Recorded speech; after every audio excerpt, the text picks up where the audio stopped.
Perkara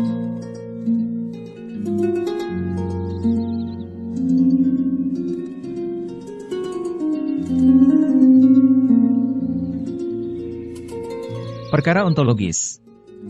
Kehidupan lebih cenderung mengenai eksekusi daripada tujuan. Jika Anda cepat merasa bosan, itu artinya detektor omong kosong Anda berfungsi dengan baik. Jika Anda melupakan sesuatu, itu artinya pikiran Anda tahu bagaimana caranya menyaring. Dan jika Anda merasa sedih, itu artinya Anda seorang manusia. Penyakit zaman ini adalah keliru menyamakan yang tak diamati dengan hal yang memang tidak ada, namun wabah yang lebih parah adalah keliru menyamakan yang tidak diamati dengan yang tak dapat diamati. Kita harus sedikit merasa tersesat di suatu tempat, secara fisik ataupun intelektual, minimal 1 kali sehari. Kebebasan sejati adalah ketika Anda tidak perlu menjelaskan mengapa Anda melakukan sesuatu. Meminta sains menjelaskan kehidupan dan perkara vital itu ibarat meminta ahli tata bahasa menjelaskan puisi. Kehidupan yang bahagia, De Vita Beata, itu layaknya membaca sebuah novel Rusia, dibutuhkan 200 halaman bergumul dengan para karakter sebelum akhirnya pembaca bisa menikmatinya. Lalu, segala pergolakan baru mulai menjadi masuk akal. Bersenang-senang bukanlah hal yang mungkin terjadi ketika Anda berusaha melakukannya. Keberadaan diri Anda yang sejati baru terjadi hanya bila Anda bebas melakukan segalanya tanpa tujuan jelas, tanpa alasan, dan yang paling penting, bebas dari kekangan kata-kata orang lain. Otomatisasi mengubah aktivitas yang menyenangkan menjadi sebuah pekerjaan. Berpikir bahwa semua individu mengejar kepentingan yang egois, sama saja dengan berasumsi bahwa semua variabel acak memiliki kovarian dengan nilai 0. Supaya hidup menjadi sangat menyenangkan, apa yang Anda takuti harus sejajar dengan apa yang Anda inginkan. Yang sakral dan yang duniawi. Anda tidak bisa menjabarkan yang suci dengan kata-kata duniawi, tapi yang duniawi bisa Anda bahas dengan kata-kata yang dibuat untuk yang suci. Ateisme, materialisme, berarti memperlakukan yang mati seolah-olah mereka tak pernah dilahirkan. Saya tidak begitu. Dengan menerima yang sakral berarti Anda menciptakan kembali agama. Paganisme adalah teologi yang didesentralisasikan. Jika tidak bisa langsung mendeteksi, tanpa menganalisis, perbedaan antara yang sakral dan yang duniawi, Anda tidak akan pernah tahu apa arti agama. Anda juga tidak akan pernah mengerti apa yang biasa disebut orang sebagai seni.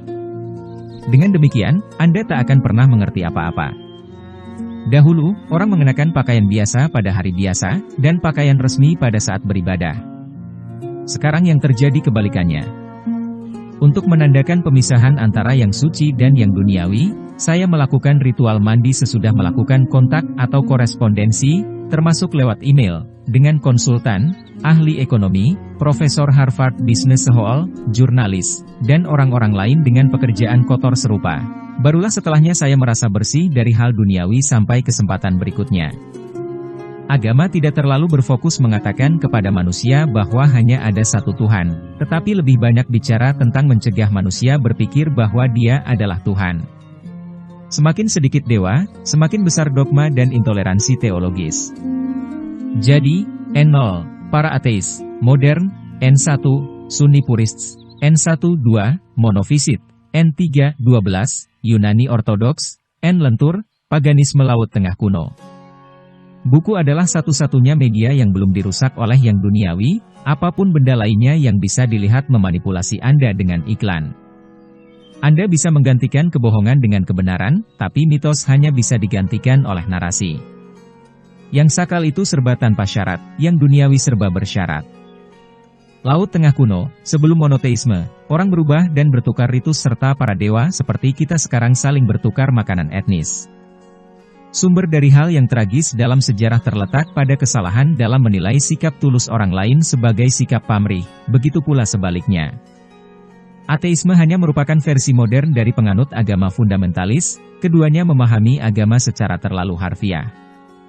Restoran memancing dengan makanan untuk menjual minuman keras, agama memancing dengan kepercayaan untuk menjual aturan, misalnya, hindari berutang. Orang bisa mengerti gagasan tentang Tuhan, bukan aturan, larangan, dan pembagian kategori tanpa penjelasan. Agar bisa sembuh dari kecanduan koran, habiskan 1 tahun membaca koran minggu lalu. Kebetulan, keberhasilan, kebahagiaan, dan ketabahan. Keberhasilan adalah meraih cita-cita akhir masa kecil pada pertengahan masa dewasa. Sisanya berasal dari situasi kehilangan kendali. Lawan keberhasilan bukan kegagalan, tapi kehilangan nama.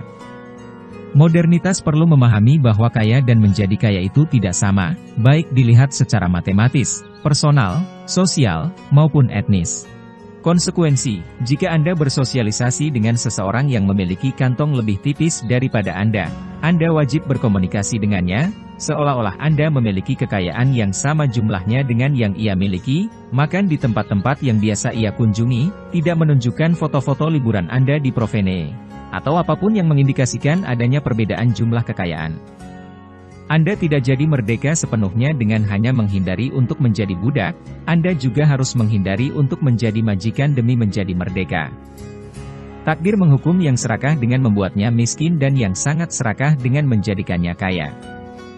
Fakta ini memperlihatkan apa yang penting bagi manusia. Lebih banyak orang bunuh diri karena malu atau kehilangan status sosial dan finansial daripada karena diagnosis medis. Perang bisnis biasanya tak dimenangkan oleh pihak manapun, perang akademis biasanya dimenangkan oleh kedua belah pihak. Mempelajari kebiasaan bekerja dan intelektual seorang genius, untuk belajar darinya, itu seperti mempelajari pakaian seorang koki untuk meniru masakannya. Kekayaan tidak memiliki makna dan patokan mutlak yang tegas, lebih baik gunakan ukuran kurang kaya, yaitu perbedaan antara apa yang Anda miliki dan ingin Anda miliki. Anda takkan pernah tahu secara pasti apakah seseorang brengsek sampai ia menjadi kaya. Orang-orang yang lebih tua terlihat menawan ketika memiliki apa yang tak dimiliki orang muda, ketenangan, kecerdasan, kebijaksanaan, pengetahuan praktis, dan ketiadaan sikap menggebu-gebu. Saya pergi ke pertemuan tentang kebahagiaan, para peneliti di sana terlihat sangat tidak bahagia. Yang disebut buang-buang waktu oleh orang bodoh seringkali justru merupakan investasi terbaik dalam hidup. Kemerosotan bermula dengan digantinya impian oleh kenangan, dan berakhir dengan digantinya dengan kenangan lain. Tak ada tanda kegagalan yang lebih jelas daripada pria paruh baya yang membual tentang performa akademisnya di perguruan tinggi. Yang Anda inginkan adalah jika tidak disukai, Anda dikagumi atau membuat orang lain iri. Jangan baca apapun dari 100 tahun terakhir, jangan makan buah apapun dari 1000 tahun terakhir, jangan minum apapun dari 4000 tahun terakhir, hanya anggur dan air, dan jangan bicara dengan orang biasa berumur di atas 40 tahun. Orang tanpa kecenderungan kepahlawanan mulai sekarat pada umur 30 tahun. Beberapa kegiatan jauh lebih membosankan kalau dilihat dari dalam. Bahkan konon termasuk melakukan pembajakan. Sebagai orang yang berpandangan luas, Karl Marx menyadari bahwa budak bisa lebih mudah dikendalikan kalau dia diyakinkan bahwa dirinya adalah pegawai. Saya bertanya-tanya berapa banyak orang yang akan mencari kekayaan berlimpah jika itu tidak memberinya status tinggi. Dulu di negara Katolik lebih sering terjadi monogami, pernikahan monogami yang terjadi berturut-turut, berseri tanpa adanya kebutuhan untuk bercerai, harapan hidup saat itu lebih pendek, sehingga pernikahan juga lebih cepat berakhir. Untuk mengetahui seberapa baik hidup Anda dibandingkan dengan orang lain 10 tahun dari sekarang, hitung jumlah musuh Anda, hitung jumlah harta yang dimilikinya, dan buat perbandingannya. Seringkali, orang mendapati yang menjadi seorang alfa dalam pertemuan orang-orang berstatus tinggi, adalah sang pelayan. Anda akan jadi lebih beradab kalau sudah bisa melalui masa yang panjang tanpa melakukan apapun, tanpa mempelajari apapun, dan tanpa meningkatkan apapun, tanpa merasa bersalah sedikit pun.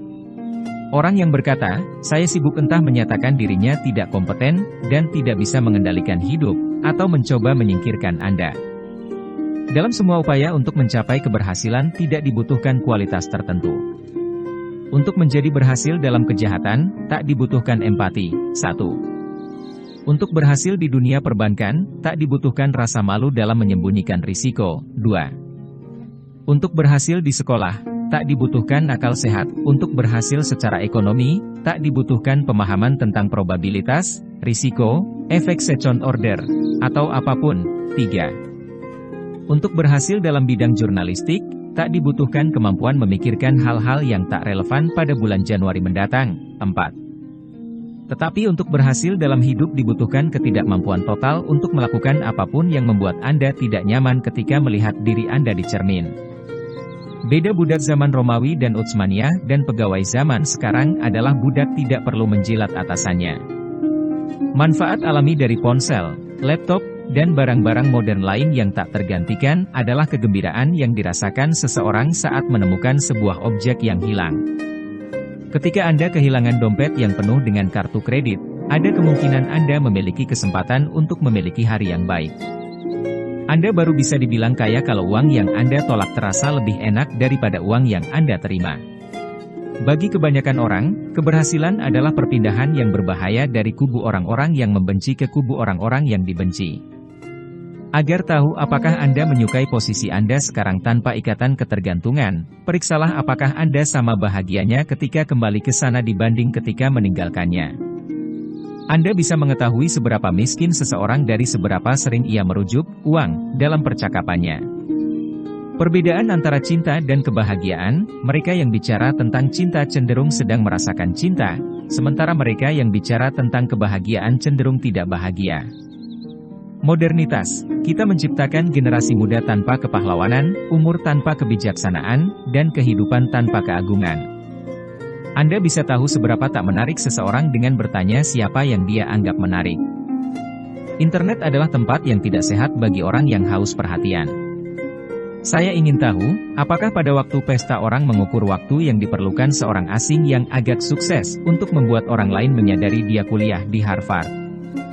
Orang menganggap teladan itu penting, tapi jauh lebih efektif menemukan anti teladan, orang-orang yang tidak mau Anda tiru ketika dewasa nanti. Selalu minta maaf itu baik, kecuali kalau sesudah berbuat salah. Berfokus pada hasil adalah rintangan utama menuju kehidupan yang puitis, mulia, elegan, teguh, dan heroik. Beberapa orang, seperti sebagian besar bankir, sangat tidak cocok dengan keberhasilan sampai-sampai mereka terlihat seperti orang kerdil yang mengenakan pakaian raksasa. Jangan mengeluh terlalu keras mengenai hal-hal buruk yang terjadi pada diri Anda. Nanti bisa disimak oleh musuh-musuh Anda yang kurang imajinatif. Sebagian besar orang memuaskan obsesi mereka dengan cara mencoba menghilangkan obsesi itu. Mengubah opini orang sama sulitnya dengan mengubah seleranya. Apa yang biasanya kita sebut sukses, penghargaan, status, pengakuan, beberapa metrik baru, adalah hadiah hiburan bagi mereka yang tak bahagia dan tak pandai melakukan apa yang mereka lakukan. Saya punya kenangan terindah akan waktu yang dihabiskan di tempat-tempat yang katanya jelek, kenangan paling membosankan justru di tempat-tempat indah. Tak merasa iri adalah hal yang baik, tetapi lebih baik lagi untuk tidak cemburu dan dicemburui orang lain. Kebugaran jelas tanda kekuatan, tapi jika yang mendorong Anda untuk memperoleh kebugaran itu adalah suatu hal yang tidak alami, hal itu menandakan suatu kelemahan mendalam yang tak bisa disembuhkan. Daya tarik adalah kemampuan menghina orang tanpa menyinggung mereka, sedangkan sifat naif adalah kebalikannya. Yang tak menganggap pekerjaan adalah perbudakan sistemik berarti buta atau punya pekerjaan.